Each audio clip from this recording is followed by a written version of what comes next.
వరుసగా Christmas weekend holidays రావడంతో Hyderabad Vijayawada national హైవేపై భారీగా ట్రాఫిక్ జామ్ అయింది.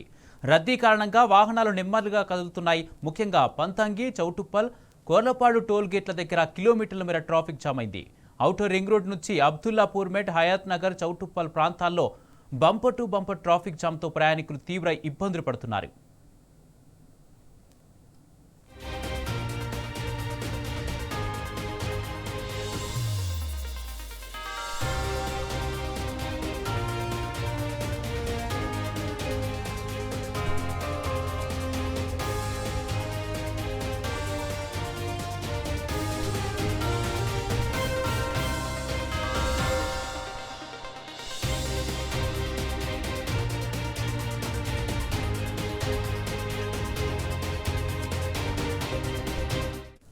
వరుసగా క్రిస్మస్ వీకెండ్ హాలిడేస్ కావడంతో హైదరాబాద్ విజయవాడ నేషనల్ హైవేపై భారీగా ట్రాఫిక్ జామ్ అయింది. రద్దీ కారణంగా వాహనాలు నెమ్మదిగా కదులుతున్నాయి. ఇదే అంశానికి సంబంధించి పూర్తి అప్డేట్స్ మా ప్రతినిధి రంజిత్ అందజేస్తారు.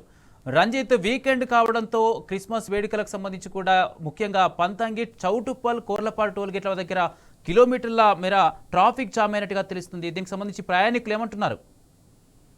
కుమార్, ఏదైతే క్రిస్మస్ వేడుకలు ఉన్నాయో, క్రిస్మస్ వేడుకలు గురువారం రోజు జరగగా శుక్రవారం రోజు బాక్సింగ్ డే కావడము, శనివారం ఆదివారం వచ్చేసి హాలిడేలు ఉండడం, వరుసగా 4 రోజులు హాలిడే ఉండడంతో అంటే దూర ప్రాంతాల్లో ఉన్న వారు పోతే వాళ్ళ ఈ ఇళ్లకు వెళ్ళడానికి కూడా భారీగా ట్రాఫిక్ జామ్ అనేది అవుతుంది. వరుసగా క్రిస్మస్ నేపథ్యంలో జాతీయ రహదారిపై వెహికల్స్ కూడా బంపర్ టు బంపర్ కదిలిన పరిస్థితులు కనబడుతున్నాయి. క్రిస్మస్ తర్వాత ఆఫీసులు, కళాశాలలు, పాఠశాలలు తెరవకపోవడం, ఒకేసారి సిటీ మొత్తం ఖాళీ చెప్పేసి లక్షలాది మంది ప్రయాణాలు కూడా వాళ్ళ సొంత ఊర్లకు వెళ్లే పరిస్థితులు కనపడుతున్నాయి. ముఖ్యంగా చూసుకున్నట్లయితే పతంగి, చౌటుప్పల్, కొర్లపాడు టోల్ గేట్ వద్ద కిలోమీటర్ల వరకు కూడా బారులు తీసి ట్రాఫిక్ జామ్ అనేది కనబడుతుంది. నేషనల్ హైవే 65 పై ఔటర్ రింగ్ రోడ్ పైన అబ్దుల్లాపేర్మిట్, హయత్ నగర్, చౌటుప్పల్ ప్రాంతాల్లో కూడా బంపర్ టు బంపర్ ట్రాఫిక్ తో ప్రయాణికులందరూ కూడా తీవ్రంగా ఇబ్బందులు పడుతున్నాం. ఇక 6 లైన్ల విస్తరణతో అంటే విజయవాడ నుంచి హైదరాబాద్ విజయవాడ హైవే ఏదైతే హైవేలో 6 లైన్ల విస్తరణలో భాగంగా చౌటుప్పల్, చిట్యాల, నార్కెట్పల్లి, పతంగి ప్రాంతాల్లో బ్రిడ్జిలు, అండర్ పాస్ నిర్మాణాల ప్రాంతాల వర్క్ వల్ల కూడా అక్కడ సామర్థ్యం పెరగడం, దాంతో పాటుగా ట్రాఫిక్ జామ్ అనేది కూడా అక్కడ భారీగా జరుగుతుంది. కాబట్టి దాదాపు హైదరాబాద్ నుంచి విజయవాడకు వెళ్ళాలంటే 4 గంటలు వెళ్ళవలసిన ప్రయాణం అనేది దాదాపు గమ్యస్థానానికి చేరుకోవడానికి 8 గంటల వరకు కూడా పడుతుంది.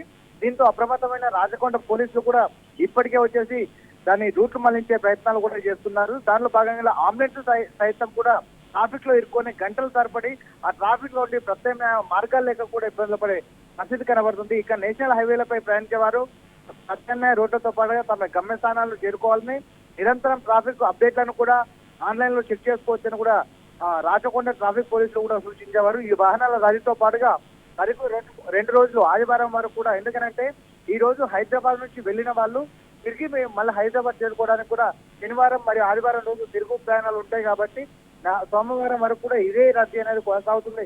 కాబట్టి ప్రత్యామ్నాయ మార్గాలు, దాంతో పాటుగా ఆఫీసులకు రావడానికి, పాఠశాలకు రావడానికి, దాంతో పాటుగా కాలేజ్ స్టూడెంట్స్ వాళ్ళు కూడా ఆలస్యం కాకుండా గమ్యస్థానం చేరుకోవడానికి ప్రత్యామ్నాయ మార్గాలతో పాటుగా ముందుగా బయలుదేరాలని కోరే పరిస్థితులు కనబడుతున్నాయి. Kumar, right, thank you Ranjith.